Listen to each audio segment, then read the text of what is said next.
Hello, good afternoon, Amma. Hari Krishna. Let's start with the today's series of intermediate first year 5 mark series, that with the sixth answer. Why a demand curve has a negative slope? Here, demand curve has a negative slope. In the exam, they might ask you why the demand curve has a negative slope or the why the demand curve has a downward sloping. With the two questions asked, you have to write this answer only. Okay, they might ask why a demand curve has a negative slope, same answer. Why the demand curve has a downward slope, same answer you have to write. Here now the answer is first point is old and the new buyers. If the price of a good falls, the real income of the old buyers will increase. As a result, the demand curve slopes downwards from the left to right. Here Amma, the price of goods falls. Down arrow means falls, up arrow means increases. Here what is there? The price of a good falls, the real income of the old buyers will increase. Means the price, if the price of x commodity, the price of x commodity has been decreased and the real income of the old buyer will increase. Means the price of one particular commodity price is decreasing. Why it is decreasing? Because the old buyer's real income is increasing. Understood, Amma? The price of a good falls. Why the price of a good has been falling down? Because the real income of an old buyer has been increased. Because of that, the price of a good has been fallen. Understood? As a result, because of this, what is happening? The demand curve is sloping downwards from the left to right. The old buyer, old and the new buyers means what? The price of a good falls. If the price of a good has been falling down, for example, X product price is 10 rupees, it has been fallen to 5 rupees. Then what is happening? Why there is a downward? Because the real income of an old buyer has been increased. Because of that, the demand curve has a downward slope. The downward means like this, and this is left and this is right. Left to right. The demand curve is sloping downwards from left to right. Understood? First one. Second one is income effect. Income effect means the real income of a consumer rises due to the fall in the price of a good. He spend the increased income on the same commodity, and thus the demand curve increases. అంటే ఏంటమ్మా income effect అంటే the real income of a consumer rises. అంటే real income, ఆ real income ఏమైంది? కన్స్యూమర్ది increase అయిందంట. Real income కన్స్యూమర్ది increase అయిందంట. ఎందుకు ఇంక్రీజ్ అయిందంట? Due to the fall in the prices of the good. అంటే ప్రైస్ ఆఫ్ ద గుడ్ తగ్గింది కాబట్టి real income of the consumer ఏమైందంట? ఇంక్రీజ్ అయిందంట. ఇది దేంట్లో? ఇది ఇన్కమ్ ఎఫెక్ట్లో అమ్మ. Income effect is different and the old buyer and the new buyer is separate అమ్మ. ఇన్కమ్ ఎఫెక్ట్లో ఏమైందంటే real income of the consumer increase అయిందంట. ఎప్పుడు ఇంక్రీజ్ అయిందంట? ప్రైస్ ఆఫ్ ఎ గుడ్ ఏమైందంట? తగ్గిందంట. అమ్మ ఇది షార్ట్ కట్ అమ్మ. ఆ మొత్తం సెంటెన్స్ గుర్తు లేకుండా ఇది గుర్తుంది, you can write in the sentence form. ఓకేనమ్మా? Here the real income of the consumer rises and upward arrow due to the fall in the price of a good. Price of a good ఏమైందంటే fall down. Downward arrow means the price has been reduced. The and what happened? He spends the increased income. Whatever income has been increased, that increased income he spends on the same commodity. Amma, listen, he is not spending on some other commodities. He is spending the increased income in the same commodity, same on the X commodity. He is not shifting from X to any other commodity. Understood? This is an example only. Understood, Amma? Because of that, what is happening? He is buying the same commodity. Because of that, the demand curve for other goods is falling down. Because he is giving priority to only this particular good, the curve is moving upward. But the remaining goods, the curve is down, coming downwards from left to right. Understood? This is called as income effect. Next one, substitution effect. Substitution effect అంటే ఏంటమ్మా? When the prices of a commodities falls. ఒక price of a commodity ఏమైందంట అమ్మా? ఇలా రాసుకోండి ఎగ్జామ్లో. Sentence అప్పుడే మీకు గుర్తుంటుంది. ఏంటి, the price of a commodity ఏమైందంట, ఫాలింగ్ డౌన్ అయిందంట. It becomes relatively cheaper, it is substituted for other goods. అమ్మ మనకి 2 ఎగ్జాంపుల్స్. ఫర్ ఎగ్జాంపుల్ ఒక టీ ఉంది, ఒక కాఫీ ఉందమ్మా. ఒకవేళ price of a tea has been increased from 10 to 15, what the consumer will do? For example coffee price 15 rupees first నుంచే ఉంది, tea price 10 rupees first నుంచే ఉంది. అయితే ఏమైంది, tea has been increased from 10 to 15, price ఏమైపోయింది, 10 rupees అయ్యే tea ఏమైందంటే 15 rupees అయిందంట. ఇది కాఫీ కూడా 15 ఉంది. అయితే 15 రూపీస్ ఇచ్చి టీ తాగుతాడా, ఏం చేస్తాడు, consumer will shift from here to hear. That is called as substitution effect. Substitution అంటే already told you 2-3 times, that is the price of a good, when the price of a good increases, the consumer will shift from here to here. Here the price has been increased, because of that he is shifting from the tea to coffee. Understood amma? Price increase అయింది కాబట్టి consumer ఏం చేస్తున్నాడంటే ఇక్కడ నుంచి ఇక్కడికి shift అవుతున్నాడు. ఆ shifting ప్రాసెస్ని ఏమంటామంటే సబ్స్టిట్యూషన్ ఎఫెక్ట్ అంటామమ్మ. Next the law of diminishing marginal utility. Law of diminishing marginal యూటిలిటీకి పెద్ద ఆన్సర్ ఉందమ్మా, 10 marks answer. There I will explain you clearly. ఏంటంటే లా ఆఫ్ డిమినిషింగ్ మార్జినల్ యూటిలిటీలో కూడా ఏమవుతుందంటే demand curve slopes downwards from left to right అవుతుందంట. ఎందుకు అవుతుందంట, according to this law, if a individual consumer consumes more a particular good, the utility that he gets from the additional units will diminish. amma ఒకటే point of టైంలో, for example A person is thirsty అంటే ఏంటి, మనకు glass of water, thirsty ఉన్నాడు కాబట్టి మనకి ఏంటి 1 glass of water సరిపోతుంది. వాడు 1 తాగాడు, అదే సేమ్ టైం 1 అయిపోయింది, 2 అయిపోయింది, 3 అయిపోయింది, 4 అయిపోయింది. ఏమవుతుంది, ఎన్ని గ్లాసెస్ ఆఫ్ వాటర్ ఇంక్రీజ్ అవుతుందో సాటిస్ఫాక్షన్ లెవెల్ డిక్రీజ్ అవుతుంది. సాటిస్ఫాక్షన్ లెవెల్ డిక్రీజ్ అయింది కాబట్టి ఏమవుతుంది, demand curve slopes downwards from left to right. ఇక్కడ కూడా టీ కర్వ్ ఏమవుతుంది, లెఫ్ట్ టు రైట్ డౌన్వర్డ్స్ అవుతుంది. కాఫీ కర్వ్ ఏమో ఇంక్రీజ్ అవుతుంది. టీ కర్వ్ ఏమవుతుంది, left to right downward sloping అవుతుంది. ఇక్కడ కూడా ఏమవుతుందంటే ఒక particular goodness at a same point of టైంలో మళ్ళీ కన్జ్యూమ్ చేస్తే ఎన్ని అడిషనల్ టైమ్స్ మనం కన్జ్యూమ్ చేస్తామో అన్నిసార్లు ఏమవుతుందంటే curve will slope downward, satisfaction level ఏమవుతుంది, తగ్గుకుంటూ వస్తుంది. అప్పుడు ఏమవుతుంది, curve will slope downwards from left to right. Understood అమ్మా?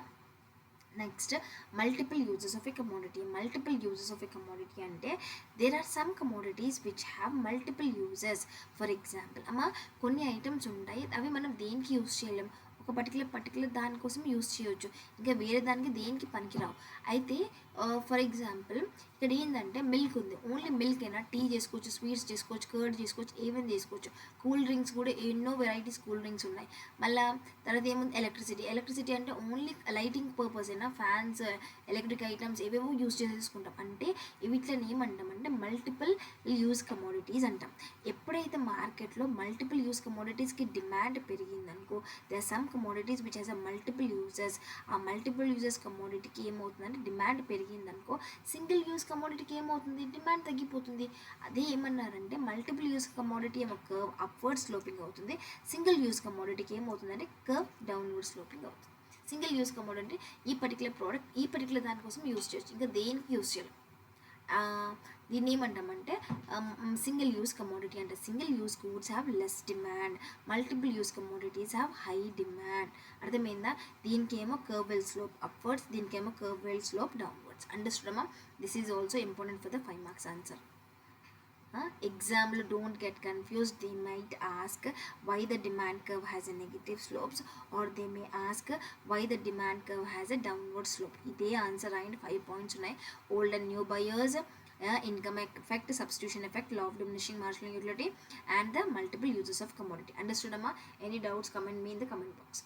నెక్స్ట్ ఏంటంటే explain the classifications of the markets. అమ్మ ఇక్కడ మార్కెట్ అంటే ఏంటంటే market is a place with the buyers and the sellers meet. Buyer will buy the product, seller will sell the product. అర్థమైందా? Market is a place with the buyers and the sellers meet.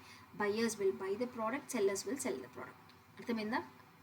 దీంట్లో the classification of market is divided into 3 categories అమ్మ.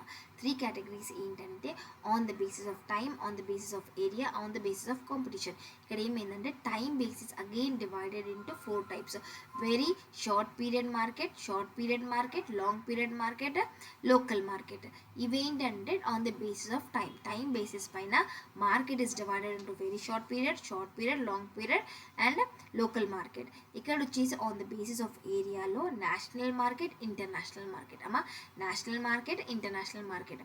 National market అంటే country లోపల, international market అంటే country బయట. దాన్ని ఏమంటామంటే international market అంటాం. తర్వాత బయింగ్ అండ్ సెల్లింగ్ నేషనల్లీ అయితే, కంట్రీ లోపలనే అయితే అది నేషనల్ మార్కెట్. కంట్రీ బయట అయ్యేదాన్ని ఏమంటామంటే ఇంటర్నేషనల్ మార్కెట్ అంటాం. ఇక్కడ ఆన్ ద బేసిస్ ఆఫ్ కాంపిటీషన్లో పర్ఫెక్ట్ కాంపిటీషన్ ఉంటుంది, ఇంపర్ఫెక్ట్ కాంపిటీషన్. పర్ఫెక్ట్ కాంపిటీషన్కి మనకి ఏం side headings, side sub divisions లేవు. కానీ for the imperfect competition we have again monopoly, monopolistic competition, oligopoly, duopoly. ఇవన్నీ నేను మీకు షార్ట్ ఆన్సర్స్లో ఎక్స్ప్లెయిన్ చేసేసాను already.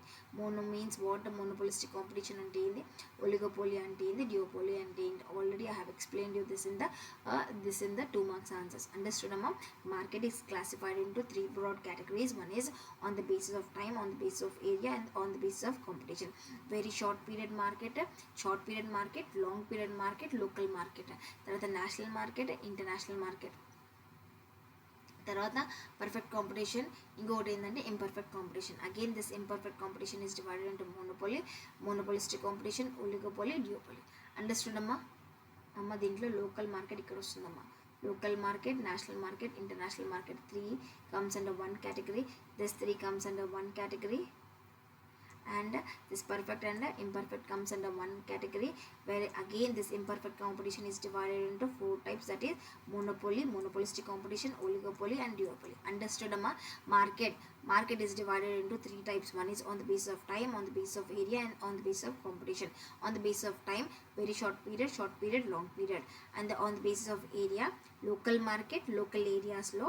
Tarvata national market within the country, international market beyond the country. Perfect competition, again this competition is divided into 2 types. One is perfect, one is imperfect competition, and this imperfect competition is again divided into monopoly, monopolistic competition, oligopoly, and duopoly. Understood amma? Any doubts, comment in the comments box. Next one is, what is the meant by the real wages? What is meant by real wage, and what are the factors that determine the real wage? amma manaki 4 factors of production untundi. Manaki 4 factors ఉంటాయి. ఏంటంటే land, labour, capital, organization. Land నుంచి మనకి ఏం వస్తుందంటే rent వస్తుందమ్మా. Land, from the land we will get the rent, from the labour we will get the wages, and from the capital we will get the interest, organization will get the profit. అర్థమైందా? We have 4 factors of production. Land we will get the rent, labour will get the wages, capital will get the interest, organization will get the profit. Understood?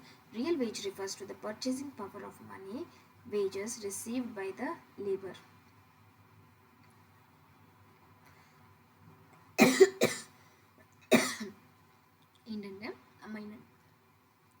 Real wage refers to the purchasing power of a money, wage received by the labor. అంటే లేబర్కి పని చేసినందుకు he will get the certain money. ఆ మనీని మనం ఏమంటామంటే real veg అంటాం. అయితే real veg ఎక్కువ ఉందనుకో పర్చేసింగ్ పవర్ ఎక్కువ ఉంటుంది.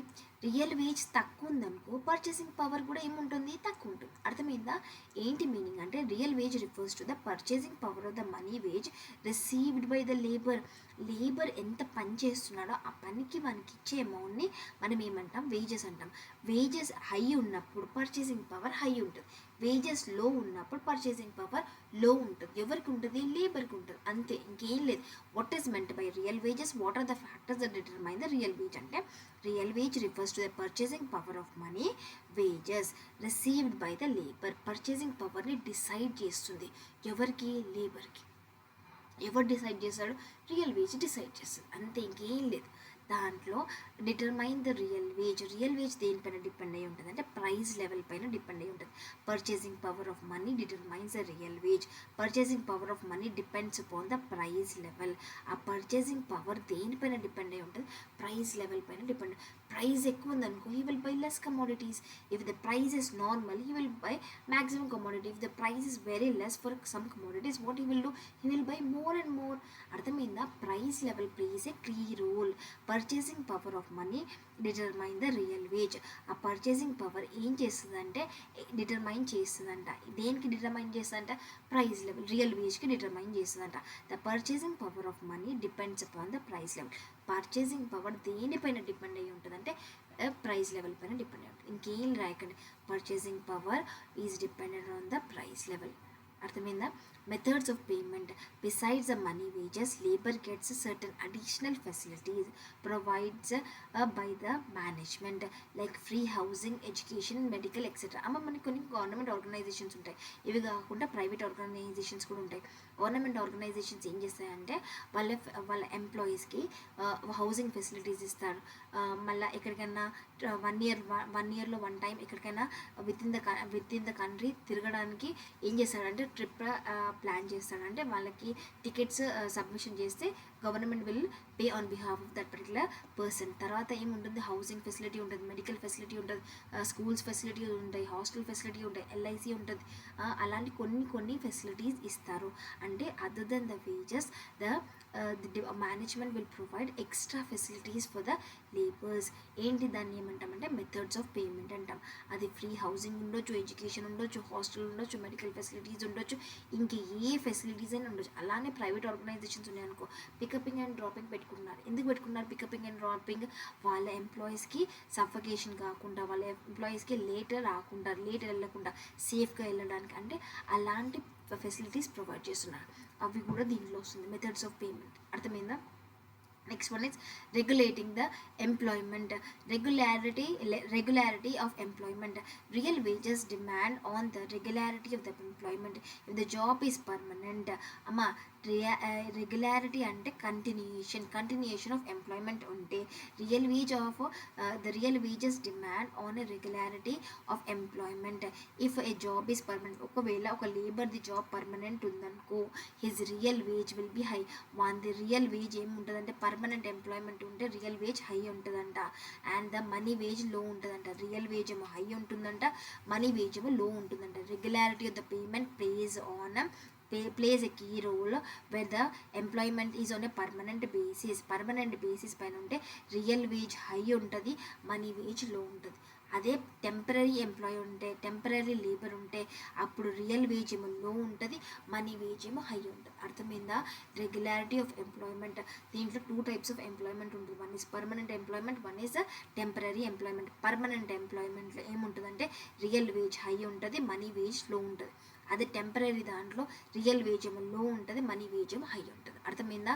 ఇది నార్మల్గా ఇలా రాసుకోండి. టెంపరీ, పర్మనెంట్, ఫస్ట్ పర్మనెంట్, తర్వాత మరి టెంపరీలో పర్మనెంట్లో ఏముంటుందంటే regularity of the payment, real wage ఏముంటుందంటే రియల్ వేజ్ హై ఉంటుంది, real wage is high, and the money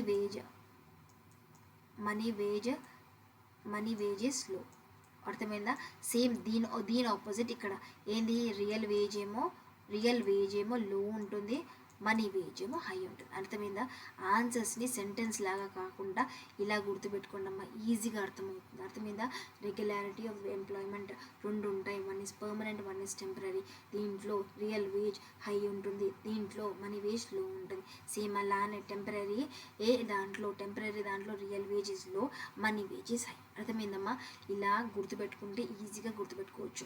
nature of work. Real wages are also determined by the risk and the danger involved in the work. If the work is risky, the real wage of the labor will be low, though the money wage are high.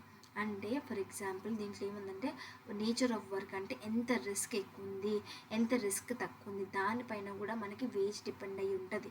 దీంట్లో ఏముందంటే risk ఎంత ఉంది, high ఉందా లో ఉందా, danger ఎంత ఉంది, high ఉందా లో ఉందా, అది ఇన్వాల్వ్ చేస్తుందంట. ఏమి ఇన్వాల్వ్ చేస్తుంది? నేచర్ ఆఫ్ వర్క్ ఎట్లుందని చెప్తుంది. డేంజర్ వర్కా, రిస్కీ వర్కా ఏంటని.